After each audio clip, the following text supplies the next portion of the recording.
Hello everybody, welcome in the world of यथार्थ आयुर्वेदा. ओम धन्वंतरी नमः. Myself Pakna Devaswami BMS final student. तर तुमच्यासमोर मी आज घेऊन आलो आहे एक छोटासा टॉपिक, ते म्हणजे पेशी शरीर. यालाच आपण मॉडर्नमध्ये जर बघितलं तर मसल. आता तुम्ही 11-12ला बघितलंच असेल की study of a muscle means myology आहे की नाही. मग तेच मायोलॉजी आपल्याला आयुर्वेदिकच्या ॲस्पेक्ट व्ह्यूनं बघायचं आहे. तर चला वळूया आपण या पेशी शरीरकडे. आता आयुर्वेदामध्ये जर बघितलं मित्रांनो तर सप्तधातू असतात आहे की नाही. रस, रक्त, मांस, मेद, अस्थि, मज्जा, शुक्र. आता हे जे सप्तधातू आहे तर यामधला 3रा क्रमांकाचा हा मांस धातूपासून बनलेला पेशी शरीर आहे.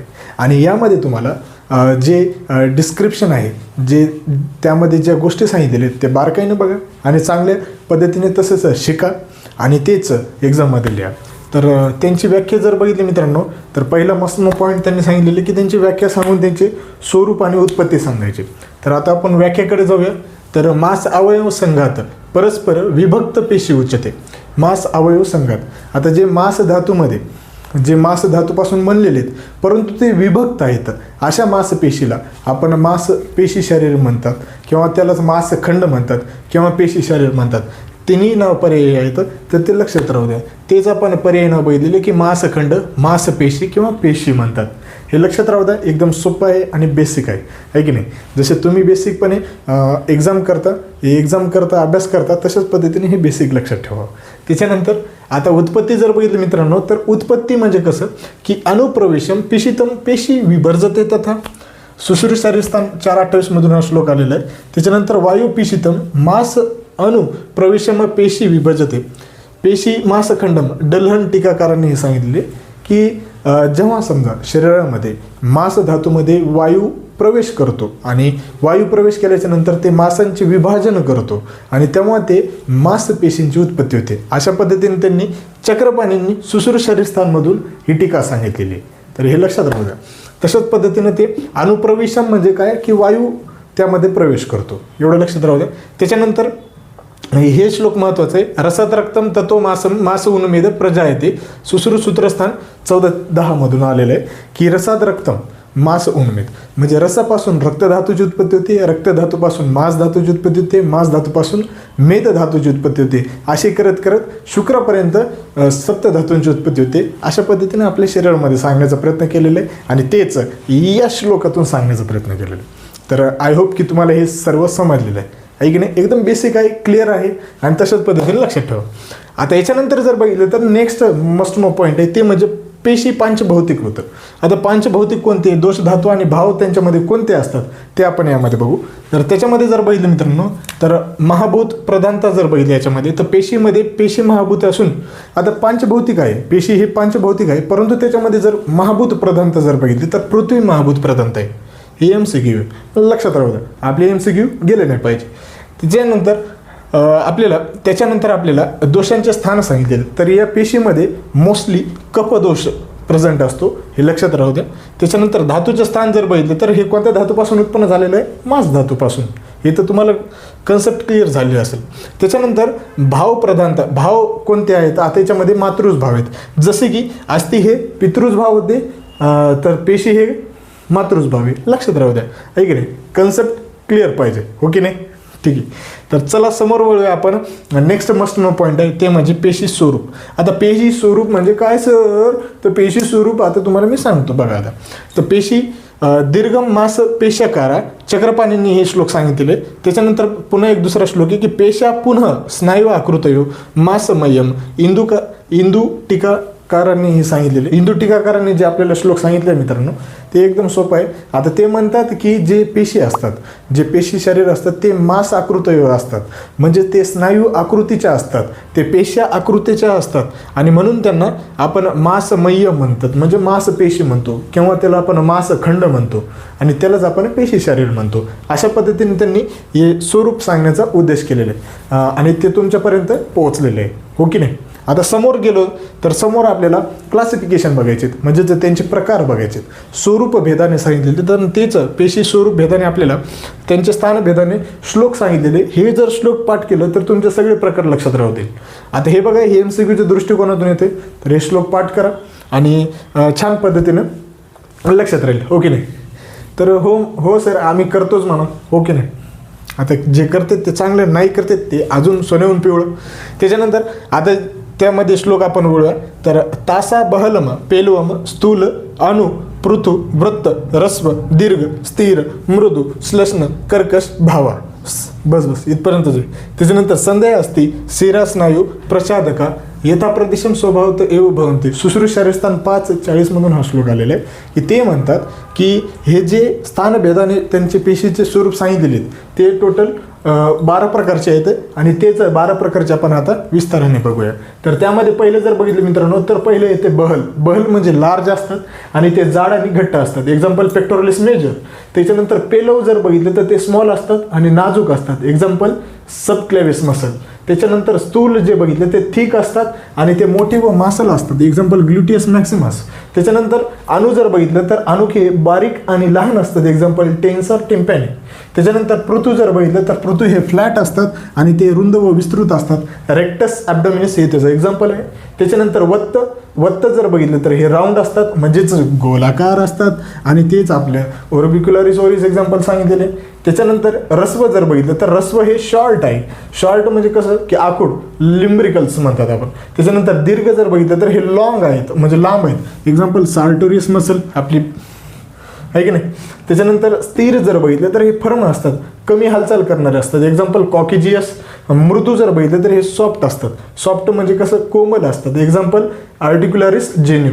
त्याच्यानंतर श्लेष्ण हे एकदम स्मूथ असते. यालाच आपण मराठीमध्ये गुळगुळीत म्हणतो आणि हेच गुळगुळीत मसल्स ऑफ ब्लॅडर असतात.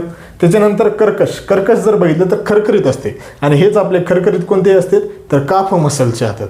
अशा पद्धतीने त्यांनी स्वरूपभेदाने वर्गीकरण केलेले आणि ते तुमच्यापर्यंत मी पोहोचण्याचा प्रयत्न केलेला आणि तुम्हाला ते समजलेलं असेल, हो की नाही. इथपर्यंत समजलं का. आता जे समोरचे आहेत ते संख्या आहेत ते लक्षात राहू द्या.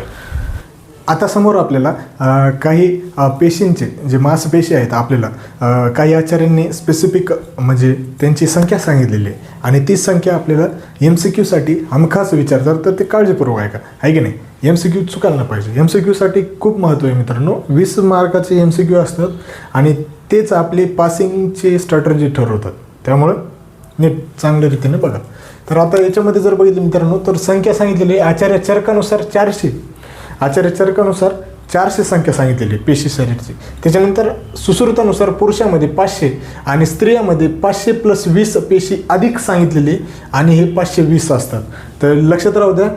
आचार्य सुश्रुतानुसार पुरुषामध्ये 500 आणि स्त्रियामध्ये 520 टोटल MCQमध्ये येते. किंवा नुसता 20 जर आलं तर नुसता 20वर टिक करायचं. पण जर समजा 20 आणि 520 दोन्ही आले तर मग आता प्रश्नाच्या अवलंबून आहे प्रश्न त्यांनी कसं विचारलेले, ठीक आहे. तर हे लक्षात राहू द्या. त्याच्यानंतर आता त्यांनीच ते हे जे पुरुषामध्ये 500 येतं तेच डिवाइड केलेले येतं इकडं काय डिवाइड केलेलं त्यांनी की शाखागत पेशी हे 400 असतात, मध्य शरीरागत पेशी हे 66 असतात, शिर व ग्रीवागत पेशी 34 असतात आणि टोटल हे तुमचे 500 असतात, आहे की नाही. 500 की नोट ध्यान में रखते हुए यह जो पेशी शरीर है वो ध्यान में रखना चाहिए, है कि नहीं. समझा कि नहीं समझा. नया है वह या पुराना है वह, नया है वह इसलिए ये ध्यान में रखना, ठीक है. त्याच्यानंतर समोर जर बघितलं मित्रांनो तर समोर स्त्रियांमधील अतिरिक्त 20 पेशी. आता अतिरिक्त 20 पेशी कोणत्या येतात ते बघूया. तर दोन्ही स्तनामध्ये 10 येतं. त्याच्यानंतर अपत्य मार्गामध्ये योनी 4 आहेत.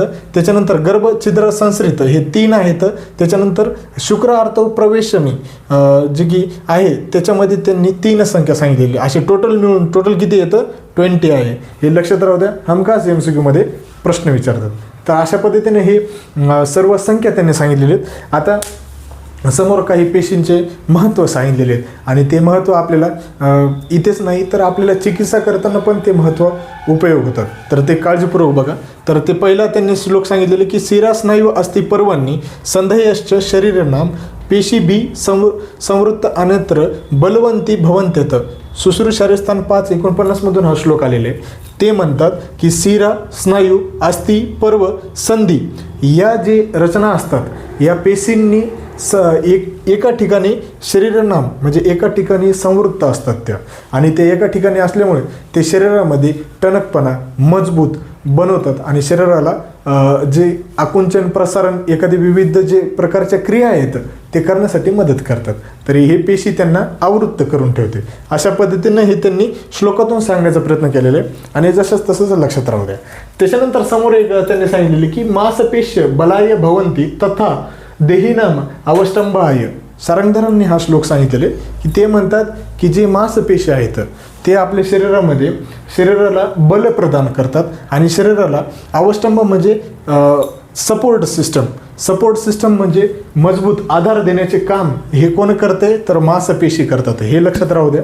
त्याच्यानंतर समोर त्यांनी विविध मांसपेशीबद्दल विविध संकल्पनांचे महत्त्व सांगितलेले, जसे की शरीरामधील विविध संधीच्या ठिकाणी जॉईंट्सच्या ठिकाणी हे पेशी ॲक्युमुलेट असतात है की नाही, आणि त्यांच्यामुळंच हे हालचाल हे सक्षम करता येते. त्याच्यानंतर पेशीद्वारा आकुंचन प्रसारण हे जे फ्लेक्शन एक्सटेन्शन जे वेगवेगळ्या मुवमेंट्स आहेत हालचाल आहेत अपकर्षण त्याच्यानंतर विस्फारण चालन आदान प्रदान इत्यादी या सर्व क्रिया ज्या आहेत ते सर्व क्रिया या कशामुळे होतात हे पेशीमुळे होतात. अशा पद्धतीने त्यांनी महत्त्व सांगितलेलं.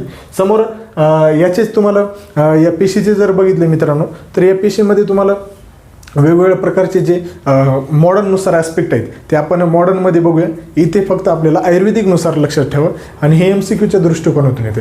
आता समोर एक मस्तनो पॉईंट दिलेलं आहे ते म्हणजे हे नॉलेज पुरतं लक्षात राहू द्या की पेशी व्यवहार शरीरमध्ये मांस प्रदोषज रोग कोणते आहेत.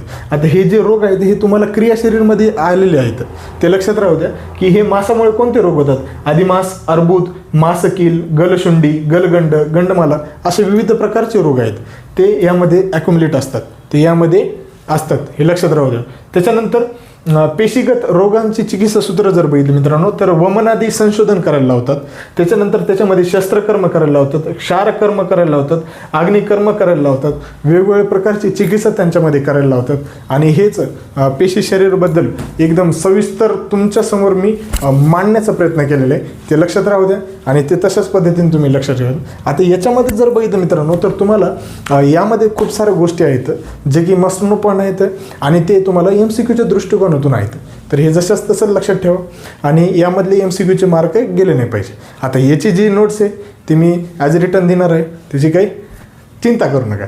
तर हे व्हिडिओ नक्कीच तुम्हाला हृदयाला आवडला असेल तर नक्कीच लाईक करत जा. थोडंसं गरिबाला चांगलं वाटतं आहे की नाही. आणि जर समजा खूपच छान वाटलं तर शेअर पण करत जा, आपल्या चॅनलबद्दल सांगत पण जा आणि आपला व्हॉट्सअप ग्रुप जॉईन करा, त्यामध्ये मी नोट्स PDF वगैरे टाकतो. तर हे संदेश तुम्हाला सांगत होता आहे की नाही. ठीक आहे, तर चला भेटूया पुढच्या व्हिडिओ लेक्चरमध्ये. Thank you very much.